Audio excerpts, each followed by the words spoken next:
Morning दोस्तों, all time YouTube channel पर आपका हार्दिक स्वागत है। आज आपको इलेक्ट्रीशियन फर्स्ट ईयर के सीबीटी एग्जाम के लिए मोस्ट इम्पोर्टेंट क्वेश्चनों का हम क्लास लेने जा रहे हैं। इसमें हम इंजीनियरिंग ड्राइंग के जो मोस्ट इम्पोर्टेंट क्वेश्चन पेपर के दृष्टि से है उन्हें हम अध्ययन करेंगे। तो आइए, पहला क्वेश्चन हमारे पास आता है कि दिया गया सिंबल किसका है। तो ये दिया गया सिंबल पहला क्वेश्चन का आंसर है इसमें क्रॉस्ड वायर, ठीक है। और दूसरा क्वेश्चन आता है ये दिया गया सिंबल किसका है, तो इसमें आ जाएगा इंटरमीडिएट स्विच। 3 नंबर क्वेश्चन है कि दिया गया सिंबल किसका है, तो ये हमारे पास आ जाएगा single way switch, single way switch, ठीक है।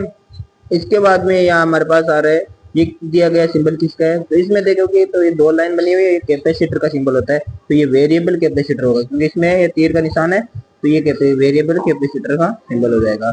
इसके बाद में ये हमारे पास वापस प्रतिरोध का सिंबल आ जाता है, जो वेरिएबल प्रतिरोध का सिंबल है, ये वेरिएबल प्रतिरोध का सिंबल आ गया। इसके बाद में ये आ गया हमारे पास, इसमें सिंगल पेज है, इसमें सिंगल पेज है इसलिए सिंगल पेज प्रत्यावर्ती धारा हो गई। और 7 नंबर क्वेश्चन आता है हमारे पास, ये किसका सिंबल है, ये लिंक का सिंबल है। किसका सिंबल है, लिंक का सिंबल है, ठीक है। इसके बाद में ये अगला सिंबल किसका है, तो ये अगला सिंबल हमारे पास डबल पोल बने हुए, इसके कारण इसे डीपीडीटी स्विच कहते हैं, डीपीडीटी स्विच कहते हैं, ठीक है। इसके बाद में चौक का प्रतीक, इनमें से चौक का प्रतीक कौन सा है, तो चौक का प्रतीक हम देखने पर हमें प्राप्त होता है कि डी जो ऑप्शन है वो चौक का प्रतीक होगा, ठीक है। जो डी ऑप्शन है वो चौक का प्रतीक होगा। और इसमें देखो सॉकेट, 2 पिन सॉकेट और 3 पिन सॉकेट, 2 पिन सॉकेट और 3 पिन सॉकेट, 2 पिन सॉकेट और 3 पिन सॉकेट, हमारे पास ए ऑप्शन इसका करेक्ट हो जाएगा, ए ऑप्शन करेक्ट हो गया। इसके बाद में ट्रांसफार्मर का सिंबल कौन सा है, तो ट्रांसफार्मर का सिंबल हमारे पास देखने पर हमें प्राप्त होता है कि डी ऑप्शन है वो एकदम सही हो जाएगा, तो डी ऑप्शन है वो एकदम सही हो गया, ठीक है। इसके बाद में नेक्स्ट क्वेश्चन आता है हमारे पास 12 नंबर क्वेश्चन आता है बस, सीलिंग रोड 2 पिन और 3 pin, ceiling road, ceiling road का हमारे पास जो ए ऑप्शन है ये सिंबल होता है सीलिंग रोड का, ठीक है। इसके बाद में आता है और 13वां क्वेश्चन हमारे पास आता है 3 phase line, 3 phase line, 3 phase line के लिए सिंबल हमारे पास होता है ये ऑप्शन, जो जिसमें तीनों लाइनों को दर्शाया गया L1 L2 और L3, ठीक है। इसके बाद में अर्थिंग लाइन, अर्थिंग लाइन के लिए हमेशा डैश डैश का सिंबल का प्रयोग किया जाता है, अर्थिंग लाइन के लिए हमेशा डैश डैश के सिंबल का प्रयोग किया जाता है।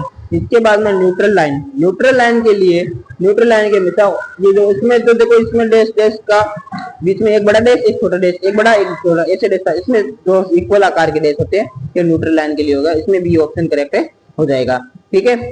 इसके बाद में 16 नंबर क्वेश्चन 3 फेज प्रत्यावर्ती धारा, 3 फेज प्रत्यावर्ती, इसमें 3 फेज दर्शाया गया है, ये ऑप्शन ए हमारे पास करेक्ट हो जाएगा, ठीक है। इसके बाद में आईसीटीपी, आईसीटीपी के अंदर 3 पोल यहाँ पे 3 पोल आईसीटीपी है, ये हो गया हमारे पास आईसीटीपी स्विच, आईसीटीपी स्विच हमारे पास बी ऑप्शन करेक्ट हो जाएगा, ठीक है।